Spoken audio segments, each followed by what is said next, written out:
Shalom Bapak Ibu Saudara yang terdalam Tuhan. Ya, kita bersama-sama buka Alkitab kita ya. Kita buka di sebuah perikop yang sangat terkenal di Matius pasal yang ke-6. Matius pasal yang ke-6 kita akan mulai baca mulai ayat yang ke-24 sampai dengan ayat 34.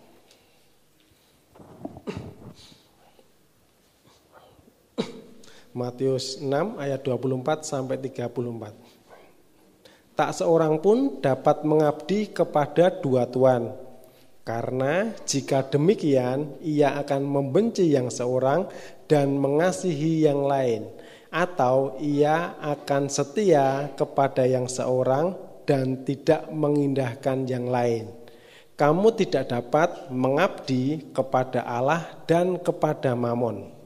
Karena itu, aku berkata kepadamu, janganlah khawatir akan hidupmu, akan apa yang hendak kamu makan atau minum, dan janganlah khawatir pula akan tubuhmu, akan apa yang hendak kamu pakai. Bukankah hidup lebih penting daripada makanan, dan tubuh itu lebih penting daripada pakaian? Pandanglah burung-burung di langit yang tidak menabur dan tidak menuai, dan tidak mengumpulkan bekal dalam lumbung, namun diberi makan oleh Bapamu yang di surga. Bukankah kamu jauh melebihi burung-burung itu? Siapakah di antara kamu yang karena kekhawatirannya dapat menambahkan sehasta saja pada jalan hidupnya? Dan mengapa kamu khawatir akan pakaian? Perhatikanlah bunga bakung di ladang yang tumbuh tanpa bekerja dan tanpa memintal. Namun aku berkata kepadamu, Salomo dalam segala kemegahannya pun tidak berpakaian seindah salah satu dari bunga itu. Jadi jika demikian Allah mendandani rumput di ladang yang hari ini ada dan esok dibuang ke dalam api, tidakkah ia akan terlebih lagi mendandani kamu, hei orang yang kurang percaya? Sebab itu janganlah kamu khawatir dan berkata, apakah yang akan kami makan? Apakah yang akan kami minum? Apakah yang akan kami pakai? Semuanya itu dicari bangsa-bangsa yang tidak mengenal Allah. Akan tetapi Bapamu yang di surga tahu bahwa kamu memerlukan semuanya itu. Tetapi carilah dahulu kerajaan Allah dan kebenarannya, maka semuanya itu akan ditambahkan kepadamu. Sebab itu janganlah kamu khawatir akan hari esok, karena hari esok mempunyai kesusahannya sendiri. Kesusahan sehari cukuplah untuk sehari. Puji Tuhan, ini adalah ayat firman Tuhan yang saya percaya sudah kita baca mungkin puluhan kali atau berpuluh-puluh kali untuk kita baca. Dan kalau teman-teman pun ketika bersama-sama ngecek di Google, misalnya ketik aja tentang kekhawatiran, nanti di Google itu akan banyak sekali menampilkan tentang hamba-hamba Tuhan, mereka yang men-sharingkan tentang hal ini. Dan di situ ada banyak alternatif yang bisa kita ambil, bagaimana Tuhan memberikan rema kepada masing-masing hamba Tuhan ini untuk mereka boleh berbagi tentang hal kekhawatiran ini. Nah, ketika membaca bagian ini, saya coba buka di Kamus Besar Bahasa Indonesia, tentu yang online ya, yang mudah saja, tentang kata takut dan khawatir. Nah, KBBI menerangkan takut itu adalah merasa gentar dalam kurung ngeri menghadapi sesuatu yang dianggap mendatangkan bencana. Jadi takut itu merasa gentar atau ngeri menghadapi sesuatu yang dianggap mendatangkan bencana. Kemudian khawatir. Khawatir itu adalah takut, gelisah, cemas terhadap sesuatu yang belum diketahui dengan pasti. Atau istilahnya ada kata sandangnya untuk kata khawatir adalah kalau. Takut kalau nanti seperti ini, takut kalau seperti ini. Nah, jadi dari dua kata ini kita bisa melihat sebuah perbedaan dari kata takut dan khawatir. Untuk takut itu adalah bahwa sesuatu yang dianggap bisa mendatangkan bencana. Jadi itu adalah sesuatu yang real, sesuatu yang nyata. Sementara khawatir itu adalah takut terhadap sesuatu yang belum diketahui dengan pasti. Jadi sesuatu yang belum pasti. Nah, sesuatu yang membuat takut itu apa? Hal yang membuat takut itu misalnya musuh yang ada di depan. Jadi musuhnya pasti, musuhnya ada dan musuhnya kelihatan. Misalnya ketika Goliat menantang bangsa Israel, yuk kirim satu orang untuk melawan aku. Mereka takut. Kenapa mereka takut? Karena Goliat benar-benar ada di depan mereka. Jadi ketakutan yang mereka rasakan itu adalah nyata. Jadi sosok yang membuat takut itu nyata. Nah, tapi ketakutan itu bisa membuat khawatir. Khawatirnya apa? Ketika orang Israel mengirim seseorang untuk berperang, kalau nanti dia menang, kalau kalah gimana? Lah, itu baru dari takut bergeser menjadi yang namanya khawatir. Kemudian takut itu apa? Takut dengan binatang buas. Jadi binatang buasnya jelas ada di depan. Jadi membuat takut. Misalnya takut akan bencana yang terjadi. Jadi rasa takut itu adalah sesuatu yang jelas, yang real, sesuatu yang benar-benar nyata ada di depan kita dan kita hadapi. Itu bisa membuat kita takut. Tetapi khawatir itu adalah sesuatu yang belum pasti. Jadi kemungkinannya bisa terjadi dan bisa tidak. Tapi kalau yang namanya takut itu jelas-jelas ada di depan kita. Nah, kalau kita baca dari firman Tuhan yang dituliskan oleh Matius mulai pasal 6 ayat 24 sampai 34 ini, kita bisa melihat apa sih hal-hal yang membuat orang itu khawatir. Nah, sebelum Tuhan berbicara tentang khawatir ini, ternyata di ayat yang ke-24 Tuhan menjelaskan bahwa kita itu enggak bisa mengabdi kepada dua Tuhan. Kita enggak bisa mengabdi kepada Tuhan dan kepada Mamon. Jadi ternyata kekhawatiran ini selalu dihubungkan dengan yang namanya Tuhan dan Mamon. Ini adalah sesuatu yang berhubungan sangat dekat banget. Jadi pilihannya Tuhan atau Mamon. Nah, apa saja yang membuat khawatir? Di ayat yang ke-25, karena itu aku berkata kepadamu, janganlah khawatir akan hidupmu. Jadi hal-hal yang kita khawatirkan itu adalah sesuatu yang berhubungan dengan hidup kita, yaitu apa yang kita makan dan apa yang kita minum. Atau prinsipnya adalah kebutuhan dasar kita sebagai seorang manusia. Kebutuhan dasar kita sebagai manusia itu yang membuat kita takut, yang membuat kita khawatir, Kemudian yang kedua apa? Di ayat yang ke-25, dan janganlah khawatir pula akan tubuhmu, apa yang hendak kamu pakai. Bukankah hidup lebih penting daripada makanan dan tubuh itu lebih penting dari pakaian? Jadi hal yang kedua yang membuat kita khawatir itu, yang pertama adalah hidup kita, yang kedua apa yang kita pakai. Artinya apa? Sesuatu yang menjadi kebutuhan tambahan kita. Ketika Tuhan menjelaskan, dan saya suka sekali ketika Tuhan memakai ini, apa yang kamu pakai? Dipakai buat apa? Dipakai buat beli handphone, dipakai buat jalan-jalan, dipakai buat traktir teman, dipakai buat sebagainya. Jadi ini hal yang benar-benar sangat general. Jadi Tuhan benar-benar membuat sesuatu itu yang membuat istilah yang menurut saya sangat-sangat luar biasa. Jadi yang membuat kita khawatir itu apa? Hidup, yang pertama hidup yaitu yang berhubungan dengan kebutuhan dasar kita. Kemudian juga yang kedua, apa yang berhubungan dengan kebutuhan tambahan kita atau aksesoris yang bisa kita gunakan untuk kita bisa lebih menikmati hidup.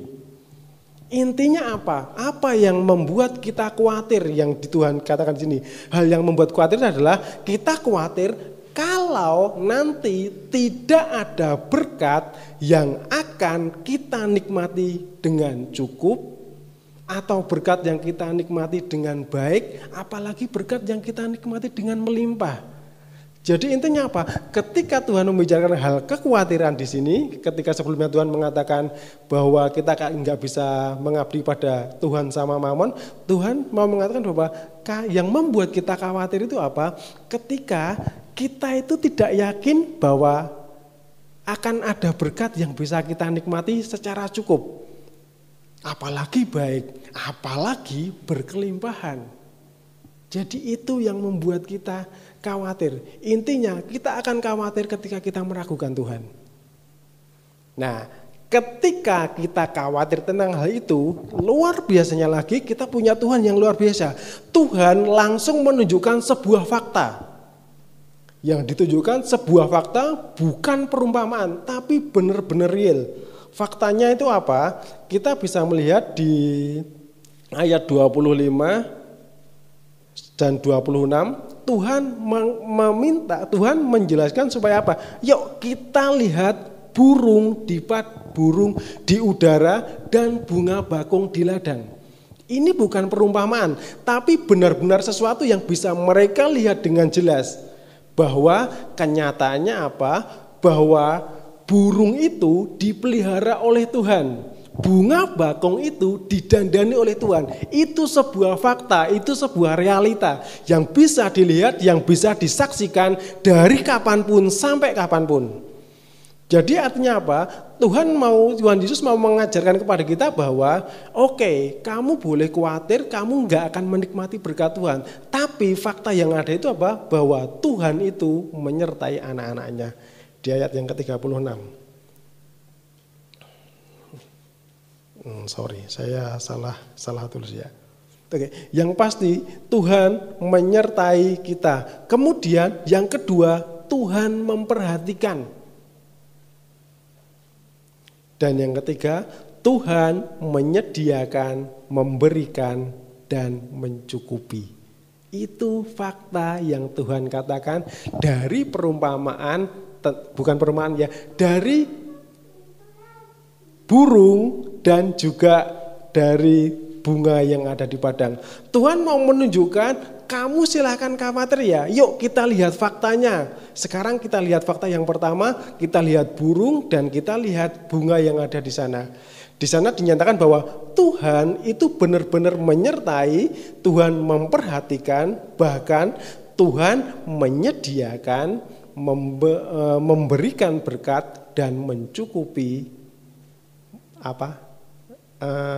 kebutuhan yang diperlukan oleh burung dan juga bunga bakung yang tadi Tuhan tunjukkan. Jadi luar biasa ya Tuhan kita ya. Untuk hal yang tentang khawatir, Tuhan gak memberikan kita sebuah perumpamaan. Anak yang hilang itu adalah perumpamaan. Gak ada itu cerita itu sebenarnya.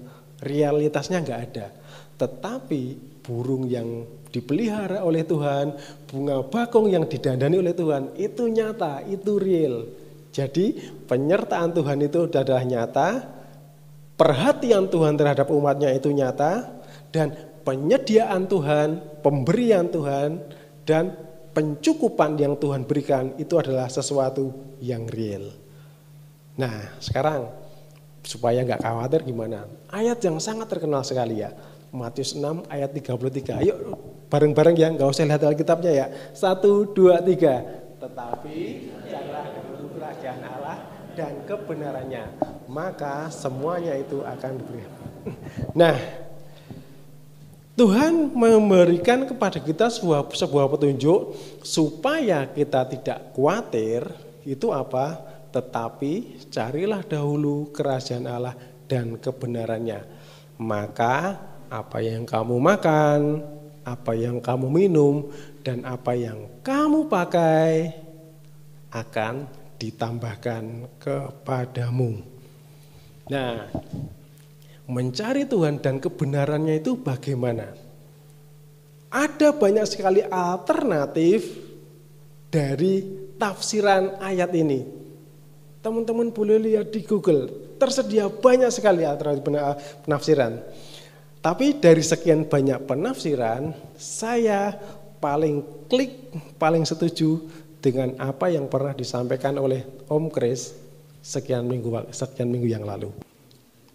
Ya, Filipi 4 ayat 6. Kalau ini pasti benar, nggak mungkin salah. Oke, saya baca ya. Janganlah hendaknya kamu khawatir tentang apapun juga, tetapi nyatakanlah dalam segala hal keinginanmu kepada Allah dalam doa dan permohonan dengan ucapan syukur. Jadi bagaimana kita mengalahkan kekhawatiran kita, yaitu dengan apa? Dengan berdoa. Mencari kerajaan Allah dan kebenarannya, terus langkah realnya seperti apa? Ya seperti yang dinyatakan oleh Paulus ini, bahwa kita menyerahkan segala kekhawatiran kita, nyatakan dalam hal kemana? Permohonan, dalam doa dan permohonan dengan ucapan syukur. Artinya apa? Ketika kita khawatir tentang hidup kita, ketika kita khawatir tentang tubuh kita, apa yang bisa kita lakukan? Kita datang pada Tuhan. Datangnya bagaimana? Kita berdoa. Kita nyatakan kepada Tuhan bahwa Tuhan, ini loh, aku khawatir tentang apa yang aku rasakan, seperti ini, dan seperti ini. Dan kemudian yang kedua dengan ucapan syukur. Apa artinya ucapan syukur? Yaitu ucapan syukur itu kalau bahasa Inggrisnya thanksgiving ya. Artinya apa? Bahwa merasa puas dengan apa yang ada. Artinya apa? Berkat yang ada pada kita itu bisa kita nikmati dan kita kelola sebaik-baiknya. Jadi ketika kita mulai khawatir, apa yang bisa kita lakukan? Yang bisa kita lakukan adalah berdoa. Ini juga yang dilakukan oleh Tuhan Yesus. Tuhan Yesus itu Alkitab tidak pernah mencatat beliau khawatir. Tetapi ada catatan dikatakan beliau pernah ketakutan. Di Lukas pasal yang ke-22.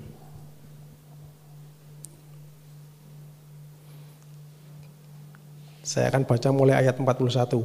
Kemudian ia menjauhkan diri dari mereka kira-kira sepelempar batu jaraknya. Lalu ia berlutut dan berdoa. Katanya, ya Bapakku, jikalau engkau mau ambillah cawan ini daripadaku. Tetapi bukanlah kehendakku, melainkan kehendakmu lah yang terjadi. Maka seorang malaikat dari langit menampakkan diri kepadanya untuk memberi kekuatan kepadanya. Ia sangat ketakutan dan makin sungguh-sungguh berdoa. Jadi ada catatan di mana Tuhan itu benar-benar ketakutan. Dan ketika dia ketakutan, apa yang beliau lakukan? Beliau berdoa. Kenapa beliau ketakutan? Bahwa cawan murka Tuhan itu, bahwa cawan yang harus beliau minum itu adalah real, ada di depannya.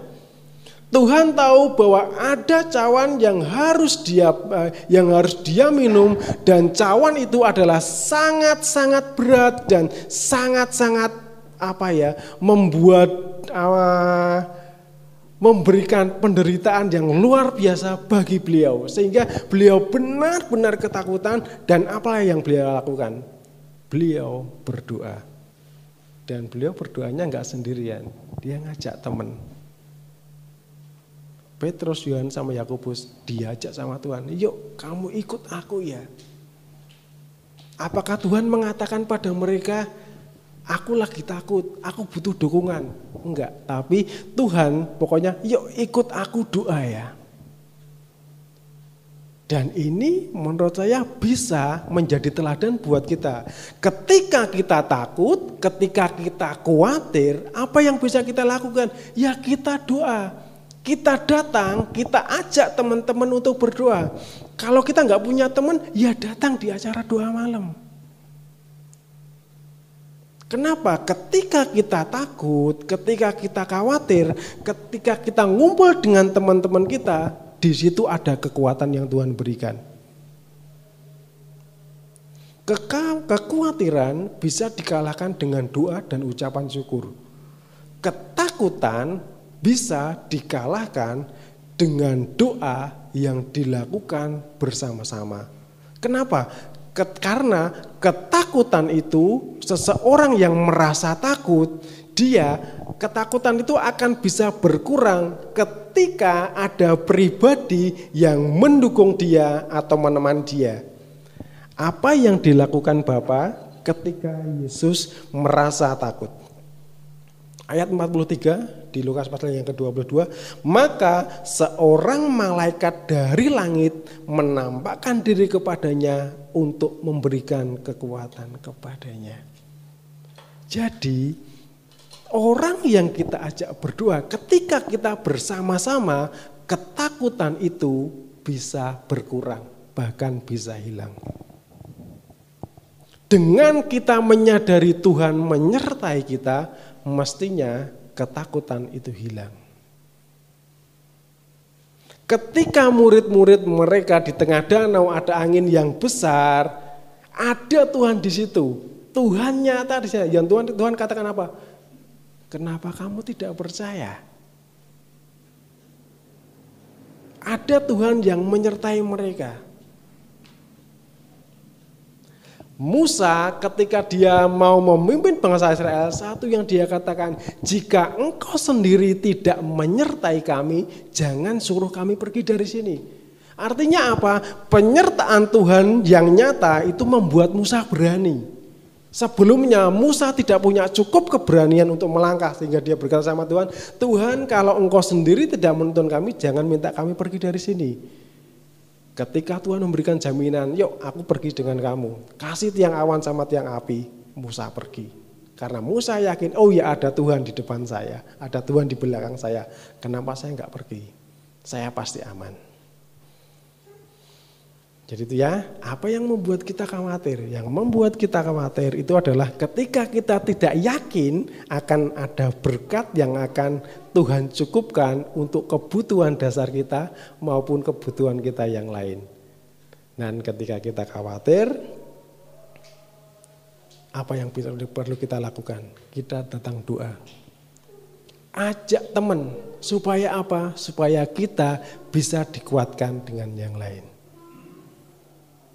Nah, sekarang yang penting. Ternyata Tuhan katakan, carilah dahulu kerajaan Allah dan kebenarannya, maka semuanya itu akan ditambahkan kepadamu. Fakta yang dikatakan firman Tuhan, ketika semuanya itu ditambahkan kepada kita, itu pun masih membuat kita khawatir. Itu adalah fakta. Kita buka di Ayub pasal yang ke-20. Ayo saya akan baca ya. Ayub 20 ayat yang ke-22.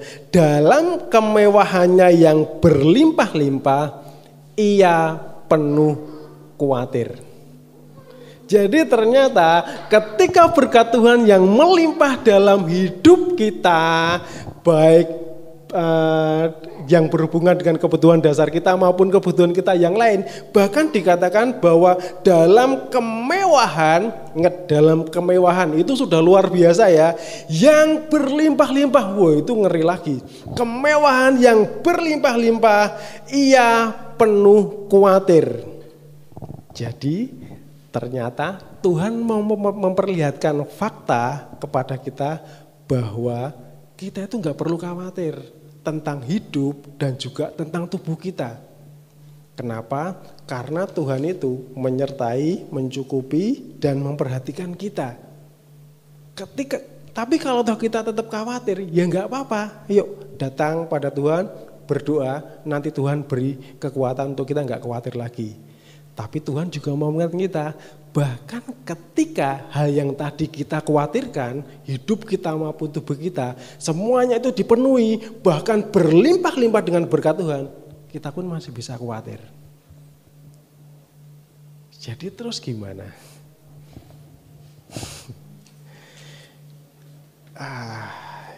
Ya kita bersyukur ya punya Tuhan yang luar biasa ya.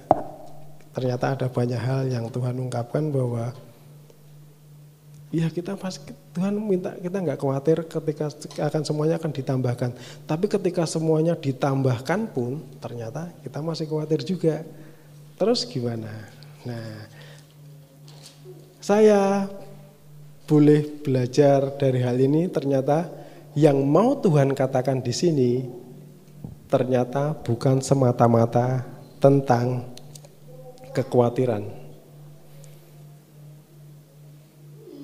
Ayat yang ke-31.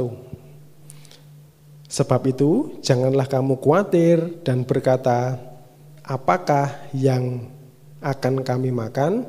Apakah yang akan kami minum? Apakah yang kami pakai?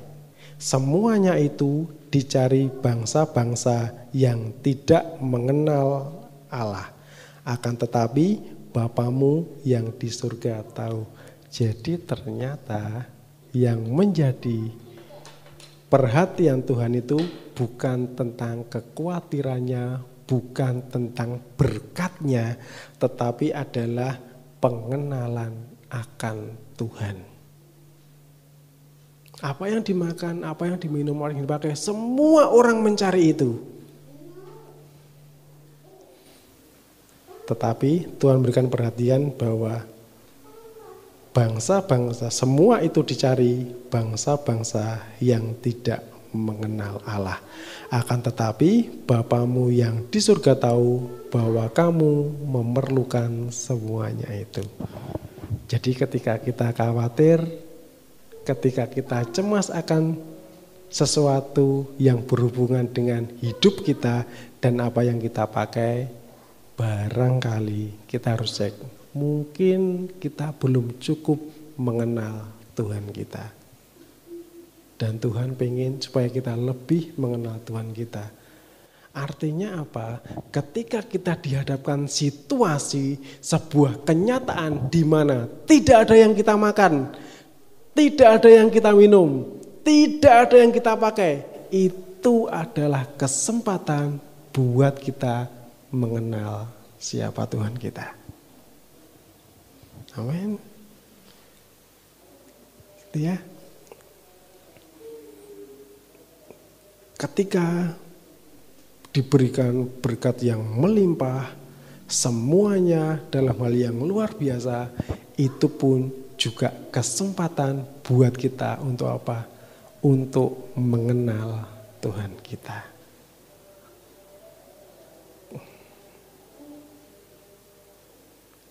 Jadi ketika kita takut, ketika khawatir, yuk kita percaya bahwa Tuhan menyertai kita. Dan berkat Tuhan itu pasti dalam kehidupan kita. Kalau toh kita masih mengalami khawatir, yuk datang doa ya. Kalau di kos ada temennya, ajak temennya. Saya ingat dulu waktu kuliah itu biasanya kita bikin jam yang namanya kontak doa. Kita sepakat, yuk nanti malam doa bareng-bareng ya. Karena kita nggak bisa bersama-sama, kita doa bareng-bareng jam 11 malam ya. Di kos kita masing-masing, nanti kamu doain saya doain kamu, dan kita doain teman-teman semua. Ketika itu kita lakukan, ternyata ada kekuatan yang luar biasa. Ketika kita kumpul seperti ini, saya percaya ketika kita dari rumah yang ada beban ketakutan, ada kekhawatiran, ketika kita kumpul dengan teman-teman kita, saya percaya Tuhan memberikan peneguhan buat kita. Kamu gak sendiri, Tuhan menyertai kamu juga, kamu ada teman-teman yang dukung, jadi tetap kuat. Dan yang pasti, apapun yang kita rasakan saat ini, kalau kita dalam kondisi gak ada yang kita makan, gak ada yang kita minum, gak ada yang kita pakai, kesempatan buat kita kenal Tuhan. Bahkan atau di ekstrim yang lain, ketika kita punya semuanya, punya segala-galanya, itu pun kesempatan buat kita untuk mengenal Tuhan kita. Amin.